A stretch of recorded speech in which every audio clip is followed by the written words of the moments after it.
Hi, everybody. I'm Chris Preimesberger, editor of eWEEK. Thanks for joining us today for this latest segment of eWEEK eSpeaks.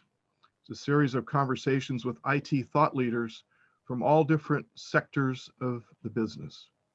Our interviewee today is Zack Schuler. Zack is the founder and CEO of a company called NINJIO, and he's talking to me from Southern California, the greater LA area, Westlake Village. Welcome, Zack. Thanks for having me, Chris. And that used to be, that's kind of my home area down there in the San Fernando Valley, Conejo Valley, Pepperdine University. I love where you're living. That's a good place to be. That is a small slice of heaven on earth, that's for sure. It really is. Tell me a little bit about yourself, Zack, and a little bit about NINJIO and what it does. So about me, I've been in tech since the age of 21. I started my first business at 21 years old out of my fraternity house. It was a managed services provider, which you at eWEEK probably all know what an MSP is. Yep. I grew that business from 1995 to 2013. I sold it to a private equity firm in October of 2013. I then helped my dad sell his small manufacturing business.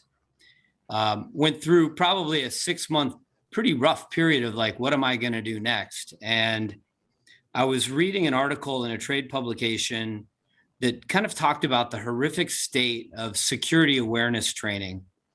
And, I thought back to my days at the MSP and how many of our clients would succumb to breaches that were simply due to human error, somebody clicking on something that they shouldn't have, visiting a website they shouldn't have, et cetera. And I had a fleeting thought at the time that if I could only teach people what to do and what not to do, I would save my clients a lot of heartache and headache. But it was a fleeting thought because running an MSP is a full-time job. But after reading that article, it really dawned on me that there's probably, a better way than what's going on right now. And so I put myself in the frame of mind of a guy named Joe. I'm your average worker, information worker. I've got a computer. I'm on it normally 6 to 8 hours a day at my job. And, security awareness and being aware of the threats that are around you is something that everybody needs to know, but you don't need it to get your job done. And so it's one of those things like sexual harassment training that people will go through it if they have to, but it's typically pretty boring. So I said, if I were Joe and I wanted to learn, how would I want to learn? And I came up with some basic principles, right? Principle one was I want to learn through very short bits and bytes. I don't want to have to sit through a 45-minute lecture. I want to learn about one thing at a time so I can actually fully understand it without getting confused by too many technical terms. I don't like being lectured to. So as opposed to people saying, click here, don't click there, do this, do that, I conceptualized learning through storytelling. And after doing a lot of research on learning through storytelling, it turned out to be a very effective medium. And so I kind of created these, parts of the company and the methodology of the company that I developed it on. And 90% of what I ideated came to fruition, and it's still true today. In terms of how people learn and how people want to learn. So that's a little bit about my background and kind of the start. Great. Yeah. Thanks for that. I appreciate that. That's really interesting because for a lot of reasons, Zack, you're right. There's so many trainings that employees are given now. And you mentioned one of them, sexual harassment. I just went through that last December. Our whole company was required to for everybody to take that course. And yeah, it is kind of boring. It's important. It is boring. It does take, it doesn't affect your job necessarily, right, but it affects your relationship with others, and that's important. But security awareness training, that is something because it's 24/7. There's always a threat wherever you are, and especially people working away from office locations now.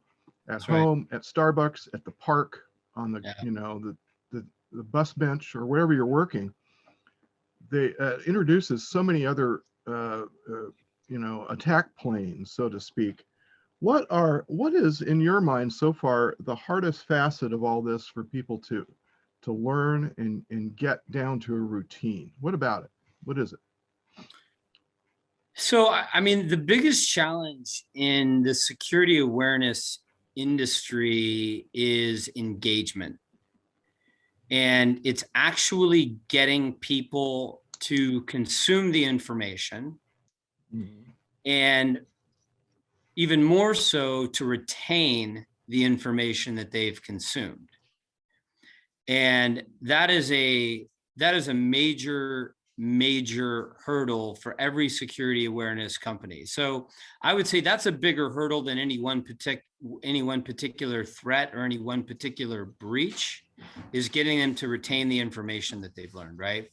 So we go about it in a very unique way. We make 3 to 4 minute long animated episodes. The episodes, starting last season, feature a celebrity actor. The episodes are written by a guy by the name of Bill Haynes. Bill's a member of the Writers Guild of America, and under Bill's belt, he has a combined 72 episodes of CSI New York and the new series of Hawaii Five-0. So he's written every single NINJIO episode to date. And we have a full professional in-house animation studio. And so another key component is every episode that we create is based on or inspired by a real security breach or a current threat that is going on, right? And so when you kind of factor all of that together, the relevance of the content that we create, the production quality of the content we create, the celebrity factor, right? We do all of that for one reason, and that's to get engagement, so that people will watch it, so that people will remember it, and they'll be able to know what to do when that particular threat, whatever it is that we're talking about, hits their desk. Every episode focuses on a single attack vector.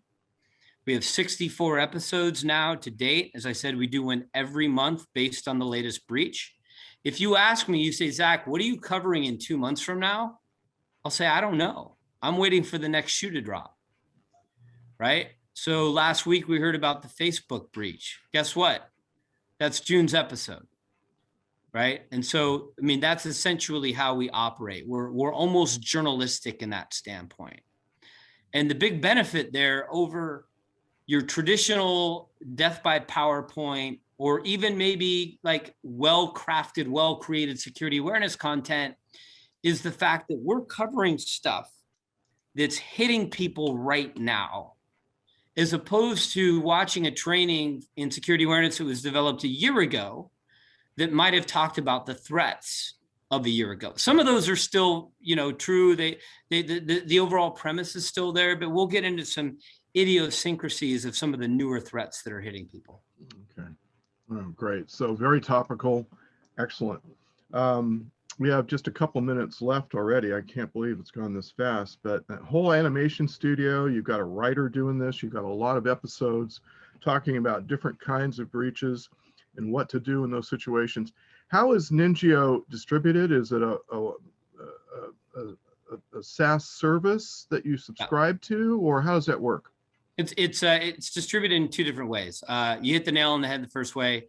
It's a SaaS-based service delivered through a learning management system so that organizations can track their users, who's watched the episodes, who haven't. We have a gamification point scoring component to that to try and encourage competition amongst teams, departments, people, et cetera. For our enterprise clients, so for example, we have 2 of the largest federal government agencies that are clients of ours. And for organizations of that size, they license our content, usually in what's called a SCORM file that we deliver to them. And then they will put it into their own LMS or their own training delivery methods to push out to their employees. And so it's really delivered in one of those 2 fashions. Okay, gotcha. Yeah, this is really, really cool and interesting, because security is always been a problem. It's always among the top 3 problems in all of IT, besides storage and networking and security, it's always there. The whole trick is to try to see if you can catch up with the bad guys. They're always coming up with new ways to attack you. And like you said, you guys don't know what you're doing in a month or 2 months from now because you're watching what they're doing and following up. And that's the way to do this business. I think you're in a really good lane there, Zach. Good for you. Well, thanks, Chris. Thank you. How'd you come up with the name NINJIO? So our one of my brand guys basically asked me the question, like, what are you trying to create?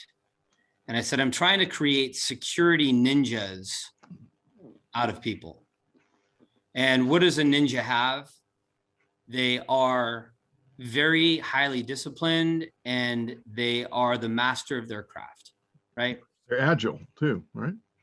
Agile, aware, very aware of their surroundings.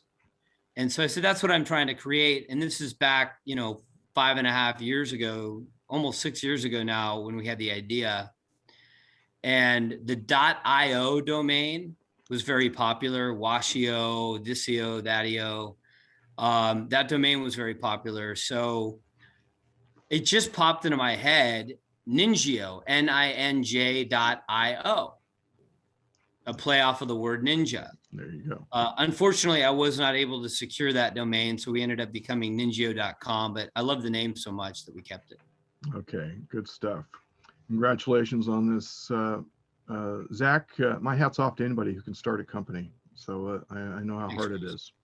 So good to meet you. Good luck going forward. And it's NINJIO, NINJIO.com. If anybody's interested in that, you can follow up online. Thanks, Zach, for today. I appreciate your time. Awesome. Thank you, Chris. All right. For everybody following along to the end, thank you very much. Have a great rest of your eWEEK. Thanks for joining us on eWEEK eSpeaks. Go to eWEEK.com to hear more conversations with IT thought leaders.